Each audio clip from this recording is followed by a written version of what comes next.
Sebelum kita menghafal satu-satu surah dalam Al-Quran, saya ingin berkongsi tip cara mudah untuk hafal surah. Yang pertama sekali, kita hendaklah bermohon kepada Allah dengan sepenuh hati. Sebagai contoh, kita berdoa, Ya Allah, ya Tuhanku, permudahkanlah urusan aku menghafal surah Ar-Rahman. Ataupun, Ya Allah, ya Tuhanku, izinkanlah aku menghafal surah Ar-Rahman. Yang kedua, untuk menghafal satu-satu surah, kita mesti lancarkan dulu bacaan. Cara untuk melancarkan bacaan ni adalah dengan cara kita selalu dengar bila-bila masa saja, di mana saja kita berada. Dan yang ketiga, kita gunalah teknik-teknik yang diperkenalkan, sebagai contoh teknik JDT surah Ar-Rahman atau sebagainya. Dan yang keempat, kita tasmiklah dengan kawan kita, dengan keluarga kita, dengan guru-guru kita, ataupun dengan pentasmik yang sebetulnya lah. Yang kelima adalah kita tulis semula hafazan kita di atas kertas. InsyaAllah kita akan mulakan penerangan tentang JDT surah Ar-Rahman. Kita nak tahu kita hafal ke tak surah Ar-Rahman ni, kita cuba baca dulu. Baca daripada ayat 1 dan teruslah. Maknanya okey, kita sama-sama baca cuba sama ada kita ingat ataupun tidak surah ni.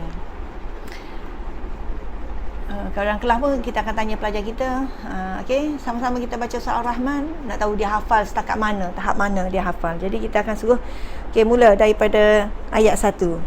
Okey, bismillahirrahmanirrahim. Ar-Rahman 'allamal Qur'an, khalaqal insan, 'allamahul bayan, asy-syamsu wal qamaru bihusban, wan najmu wasy-syajaru yasjudan. Okey. Biasanya budak-budak kita ni ataupun ramai orang yang dia akan hafal ayat 1 sampai 6 tu, sebab mungkin dia diajar daripada kecil di sekolah rendah ada untuk hafalan terangkan hati, baca surah Ar-Rahman ayat 1 sampai 6. Jadi majoriti kita memang boleh ingat dah ayat 1 hingga 6. Cuma untuk ayat yang seterusnya tu, kadang-kadang kita macam nak sambung tu apa lepas tu. Lagi-lagi sebab adanya fabi ayyi alai rabbikuma tukadziban tu sebanyak 31 kali tu menyebabkan kita rasa apa dulu lepas tu apa lagi. Jadi dengan JDT surah Ar-Rahman ni kita telah bahagikan kepada 8 kotak. Jadi berdasarkan JDT surah Ar-Rahman ni, kita boleh ingat susunan yang betul ayat-ayat tu berdasarkan tema-tema yang telah dibuat oleh JDT surah Ar-Rahman ni. Okey, mari kita tengok untuk kotak 1. Dalam kotak 1 tu dia ada 4 tema, iaitu ada tema sebelah kiri tu, yang huruf Rumi. Ada langit, bumi, insan, Allah. Jadi itu tema dalam kotak 1. Okey. Jadi kita tengok pula tema langit tu, dia adalah maksud daripada kalimah wassamaa. Begitu juga dengan tema bumi daripada kalimah wal arda. Insan pula adalah daripada kalimah insan, al-insan. Begitu juga dengan tema yang terakhir dalam kotak ni adalah Allah tu daripada kalimah Arabnya Rabb. Allah lah. Okay, jadi bila kita tahu dalam kotak 1 ni ada 4 tema, iaitu tema langit, bumi, insan, Allah. Dan dalam bahasa Arab tu pun kita tahu wassama tu langit, wal arda tu bumi, khalaqal insan tu insan, Rabbul tu adalah Allah, ataupun kita boleh juga sebut Rabb. Okey. Bagaimana kita nak ingat tu? Seperti mana yang saya telah jelaskan pada awal tadi, setiap kita ni sekurang-kurangnya kena faham juga kalimah. Contohnya wassama tu adalah langit. wal ardu tu adalah bumi. Lepas tu seterusnya al-insan ialah insan. Tu Rabb tu adalah Allah. Mesti kena tahu juga beberapa kalimah Arab tu maksud dia tu. Kalau tidak kita tak boleh nak teruskan, sebab tema ni dia kita faham melalui maksud daripada kalimah Arab tu. Jadi bila kita dah tahu dalam kotak satu tu adalah tema yang pertama sekali adalah langit. Tangan kita ni kita akan bergerak ke atas, langit.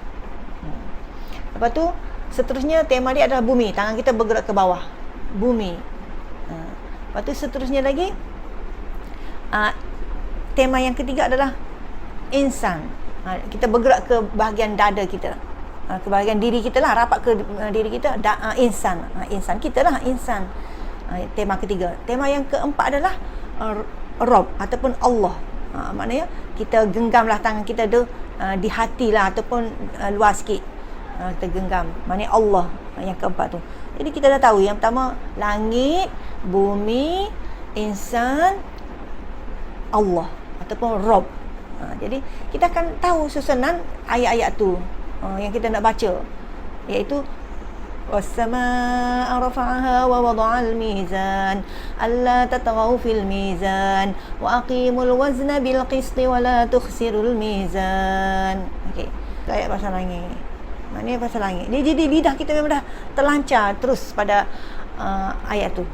Tapi yang penting kita nak tahu apa lepas pada langit. Mula-mula dah langit yang satu, tema satu kan. Lepas tu lepas tema langit, tema bumi pula. Kita pun bumi bahasa Arab dia adalah wal ardu. Jadi kita wal ardu wada'aha lil anam fiha fakihatun wan nakhlu zatul akmam wal habbu zul asfi war raihan kaifa bi ayyi ala'i rabbikuma tukadziban. Okey, seterusnya maknanya kita boleh ingat dah tadi langit, lepas tu bumi, seterusnya apa? Insan. Yang ketiga adalah insan. Jadi khalaqal insana min salsalin kal fakhar wa khalaqal janna min marijin min nar fa bi ayyi ala'i rabbikuma tukadziban. Okey. Lepas tu yang keempat daripada kotak satu ni adalah Allah ataupun Rabb. Rabbul masyriqaini wa rabbul maghribain fabi ayyi ala'i rabbikuma tukadziban. Okey, kalau kita perhatikan dalam kotak satu ni, di antara tema satu dan tema dua, iaitu tema langit dan bumi, kita dapat lihat di situ tak ada ayat fabi ayyi ala'i rabbikuma tukadziban. Untuk pengetahuan semua, kesemua tema akan diselangi dengan fabi ayyi ala'i rabbikuma tukadziban, kecuali di tema langit dan bumi dalam kotak satu ni. Ini dah selesai untuk kotak satu. Kotak satu tu kita dah selesai, iaitu tema dia langit, bumi, insan, Rabb ataupun Allah. Jadi kita dah tahu susunan tema-tema tu, kita boleh teruslah baca ayat-ayat tadi. Tapi memang untuk lancar bacaan tu, seperti mana yang saya telah jelaskan sebelum ni pun, kita mesti lancar dengan mengulang-ulang-ulang. Tak ada cara untuk lancar ayat Al-Quran ni adalah dengan cara kita mengulang-ulang dia. Tapi untuk kita tahu ayat apa selepas tu, ayat apa selepas tu, ayat apa selepas tu, adalah boleh kita guna dengan jadual bertema ni, ataupun JDT Surah Ar-Rahman ni lah, untuk kita tahu ayat susunan ayat tu. Tapi untuk lancar, sekali lagi saya kata, untuk lancar ayat tu adalah dengan kita mengulang-ulang ayat tu. Jadi tak ada cara lain untuk lancar kecuali kita ulang dia. Jadi bagi mereka-mereka yang nak hafaz surah Ar-Rahman ni, dia mesti orang yang dah lancar. Dia dah macam kalau sebut khalaqal insan, dia dah boleh sambung khalaqal insana min salsalin kal fakhar. Tapi mungkin dia tak ingat susunan mana dulu, tapi menggunakan JDT Surah Ar-Rahman ni, dia boleh tahu, rupanya melalui tema satu, tema yang pertama adalah langit, bumi, insan, Allah. Selesai untuk kotak satu.